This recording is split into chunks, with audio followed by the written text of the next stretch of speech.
Еңбек министрлігі енді Астананы батқан боқтан шығарудың жалғыз жолы көшіп келетіндерді шектеу деп айды аспаннан бірақ шығарды. Тіпті қыркүйектен бастап қалаға кімдер кіре алатынының тізімін жасамақ.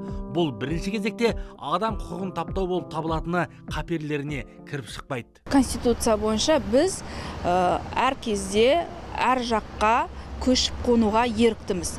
Кез келген мына қолданысқа енгізілмек болып жатқан шаралардың барлығы бірінші кезекте біздің конституция құқықтарымызды шектемеу керек. Мақұл, Астанаң әдірам қалсын деп қолды бірақ сілтегін келеді. Бірақ сілімтік жемқор шенеуніктердің кесірінен 30 жылда оңған өңір бар ма? Жөнді жалақысы, басында баспанасы, астында кредитсіз көлігі болса, елордаға елдің ауып несі бар? 60 мың мысалы ауылдың айлығы, 70 мың біреудің айлығы. Ол ауылда 70